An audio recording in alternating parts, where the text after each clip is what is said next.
Nous voici dans l'interface de Sway, le logiciel Microsoft qui permet de faire des diaporamas multimédia collaboratifs online.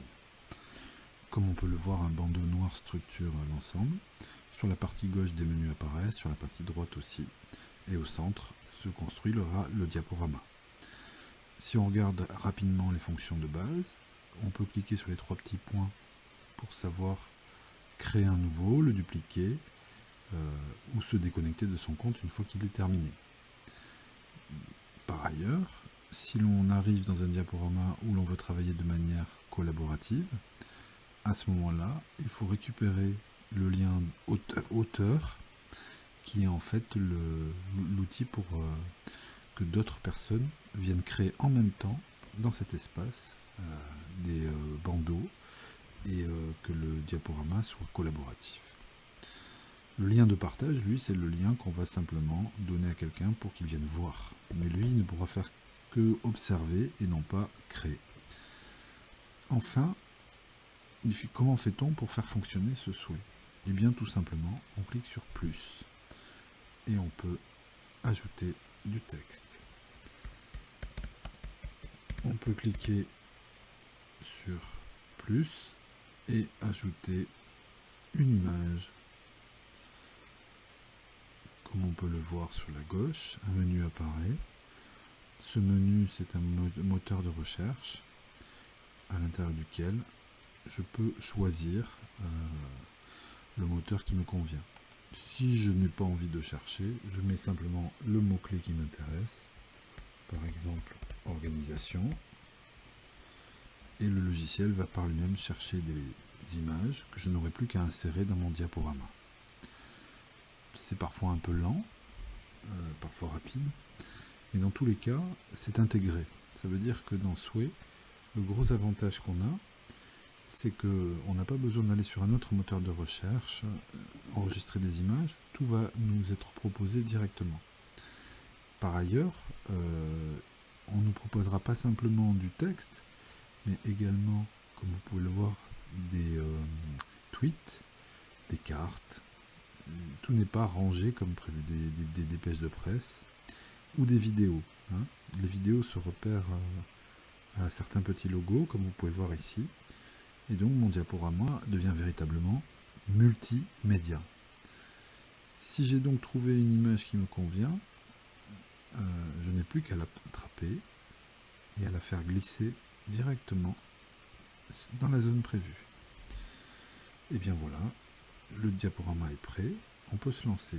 Donc là, mon titre, ma présentation,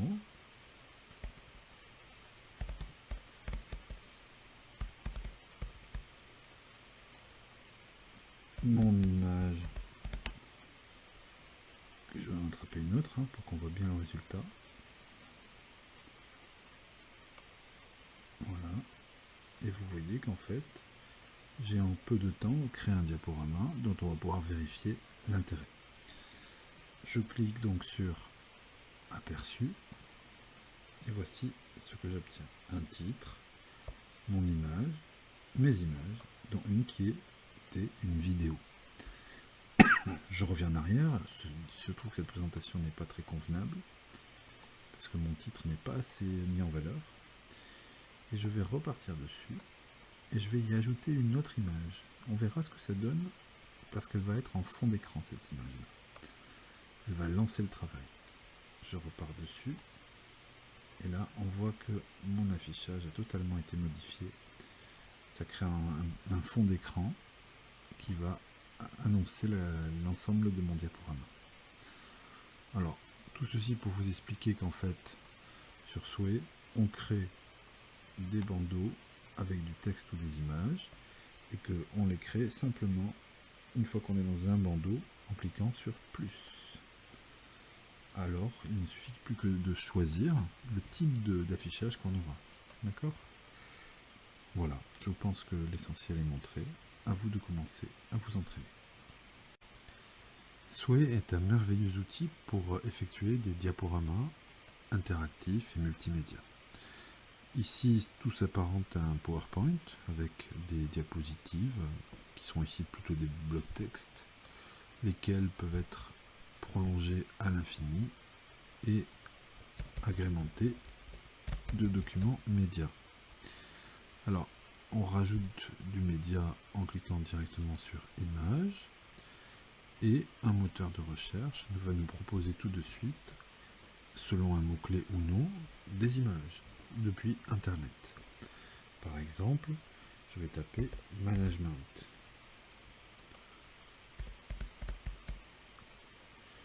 Comme on peut le voir, en temps réel, la recherche est faite sur des images libres de droit, et je n'ai plus qu'à faire glisser mon image au bon endroit. Dès lors, j'aurai à la suite de mon texte une image correspondant. Mais l'image peut être donc chargée d'Internet ou aussi chargée depuis le PC. Même principe, je clique sur le petit plus, je choisis une image et je vais dans le moteur de recherche charger non pas quelque chose d'Internet, mais depuis mon PC ou ma tablette. Par exemple, celle-ci. J'ouvre et hop, l'image va apparaître. Autre élément important qu'il est possible de faire pour tout ce qui est espace-titre, donc au démarrage de votre diaporama, ce qui est très important, je peux également mettre un fond d'écran qui sera en arrière-plan.